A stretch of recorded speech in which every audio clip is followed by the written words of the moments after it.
Hey, Kerry here with Best of Us in Retirement. If you've seen any of my recent videos, particularly 2 weeks ago, you know that we spent 2 weeks of November at the beach. For probably 34 years, we've always celebrated.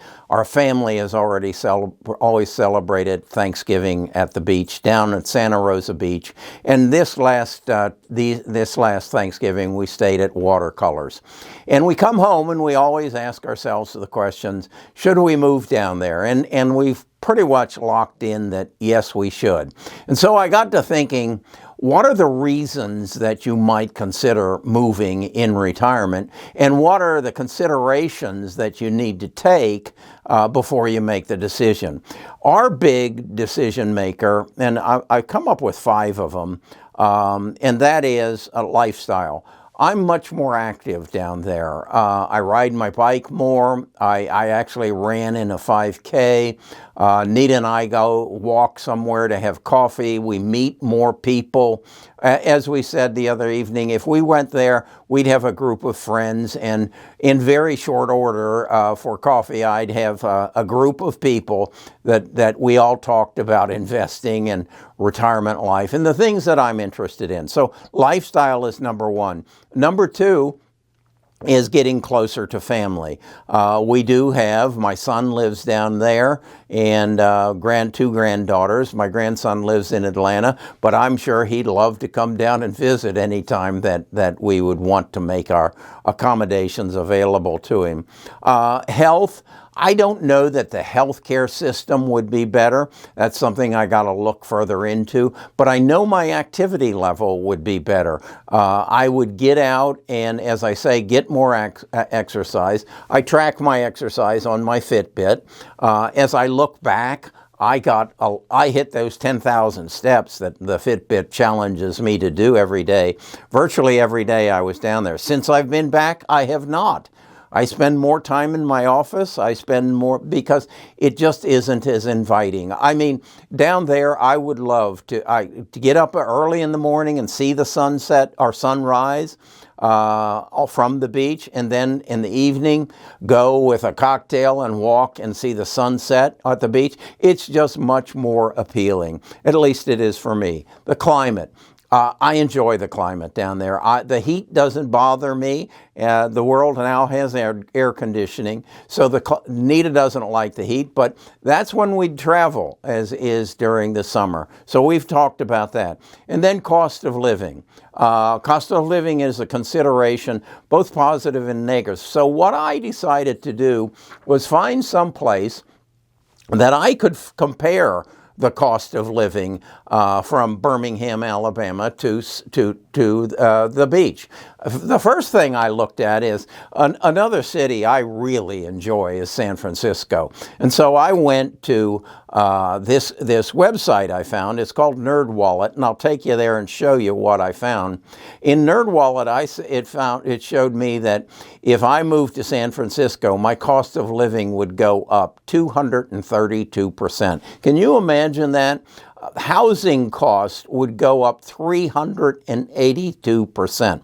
So when I saw that, I thought this has to be a major consideration for retirees who live in some of these big cities like San Francisco and Los Angeles and New York City and Chicago, and to say, I could improve my lifestyle substantially if I just moved someplace else. So with that in mind, let me introduce you to NerdWallet. They have a lot of opportunities to make comparisons and all kinds of things, but I thought this cost of living one was real eye-opening, and I want to share it with you so that you know where you can go to find out what it would cost to live in your dream location. So let's take a look at it. So as I said, we've enjoyed our time down at the beach, and last night both Nita and I were talking, and she asked me if my stress level was up or down, and I tracked my stress level on my Fitbit watch, and as I could see, I went back and looked at the past 2 weeks, and since I got home, my stress level has come up quite a bit. And as she says, you're not getting out and getting as much exercise. And she said she is not either. So we said, well, why don't we consider moving to the beach? And I just came across this website, NerdWallet, as I had said, and I found this cost of living calculator. And this is what it is. Again, it's nerdwallet.com, N-E-R-D. And there's a lot of calculators in here, and I'm going to do some more videos on this as I get deeper into it. So what I did was I put that I'm living in Birmingham, Alabama. I basically said that my current pre-tax household income was $100,000. And then I went here and I found Florida. And there I found it. As you can see, it gives me Cape Coral, Daytona Beach, Fort Lauderdale, Jacksonville, Miami, Orlando, Palm Coast, Pensacola, Tallahassee, Tampa, and Vero Beach. Well, the closest one to where we would be wanting to living is Pensacola. So I put that in there. And what it does is it then shows me for equivalent living, I would need $113,600. And then it goes down here and it breaks it down. And it's showing that a median priced home in Birmingham is about $275,000, and that's pretty accurate. I'm in real estate, and so I know that. But the comparable home is $335,000. That doesn't surprise me at one bit. Then it goes into transportation costs, and what it's showing here is the cost per gallon of gas. And again, from my experience in Florida, that's right on. Then it goes food costs, and this is kind of interesting. It actually shows the comparable cost of bread, eggs, milk, a Pizza Hut pizza. We use Domino's, and a McDonald's Quarter Pounder. Wow, I would have had no idea that the difference in a McDonald's Quarter Pounder is that much from. And I guess it's cost of real estate when you think about it. Then entertainment costs. It goes into movie tickets, yoga class, and a 6-pack of Heineken beer. And again, very interesting. Movie ticket is cheaper, yoga class is cheaper, but that 6-pack of beer is more expensive. That's very interesting. And then healthcare costs, and this is certainly a consideration. And it's showing a doctor's visit being a little bit more, the cost of a dentist being a bit more, cost of a optometrist actually less, and the cost of lipo treatment a bit more. So what I think is interesting here is then it opens up all kinds of possibilities of exploring cities that you might be interested in moving to. We have a lot of friends and we have family. Our grandson lives in Atlanta. As you can see here, it's a bit more expensive, about 20% more expensive in Atlanta. And so you can find this, as I said, at nerdwallet.com. It's a little difficult to find this particular calculator, so put / cost of living calculator. You can see it up there.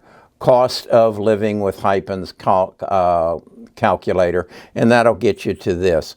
I think this is a valuable tool, and as I said, I'm going to explore. I'll go back to their home page, and you can see they give you our top picks, best banking, best insurance, mortgages, guides and tips, credit cards, investment and retirement, and calculators. And it gives you a lot of different data. I'm going to explore this further and share it with you because I think we have to make a lot of decisions in retirement, and any help that we can get. And I understand these people, they're in the business to sell me something, such as if I go to insurance I'm quite sure that they're going to recommend some policies for some companies that pay them to represent them. So with that in mind, I'm comfortable just gaining knowledge, probably not making decisions. So let's talk a little bit more about that. So where am I at? Where are we at? We've pretty much decided that by this time next year we would like to be at the beach and spend our time down there. I think, again, the only big consideration that I have to get past now is certainly a financial decision, because the real estate, although the cost of living isn't all that much, to get the house we want, we're probably going to double our expense in real estate. That is to say, the house we have here, I'll probably be able to sell for $700,000. But the house that I want to buy down there is probably going to cost me $1.4 million. So that's a big consideration. And then the other consideration I have to look into is health care. We can't ignore the fact that we're getting older. And although I'm in excellent health and Nita has very manageable health, and that's the other side of that. If I can get her down there, I can get her out and get her more active, and I think we'll live longer. What I've got to determine is the hospitals. They have I believe it's a St. Vincent's hospital out on 98. I need to look into that. I need to talk to my doctor, Stewart, and kind of run it by him and get his input, and then talk to some other people who are familiar with the healthcare situation. So that's where I'm at, and what I'd be interested in the comments, and as I say, we're building a Discord where we can exchange ideas, and there is a link to that, but it's just in its building stages, so bear with me on that. But let's do this together. And in the comments, I'd like you to share with me any experiences you've had relative to moving. I spoke to Susan, who made a move. I think she said she moved from Chicago to South Carolina in the Greenville area. She called me and we talked about some of the decisions and some of the considerations relative to Medicare. And she opened my eyes up into some things I need to take into consideration. And Susan, thank you for that. And I'll be doing a video on that. What she basically pointed out to me was, even though I'm in good health, if something happens, these Medicare providers can pretty much lock me out. So I need to make a decision of maybe upgrading my policy in anticipation of maybe some healthcare problems. But I'm going to dig into that deeper, and I'll share my findings on that. So this is Best of Us in Retirement. I'd appreciate it if you like this, give it a thumbs up, make a comment, and subscribe. And let's work together to make this the best half of our life. Talk to you again soon.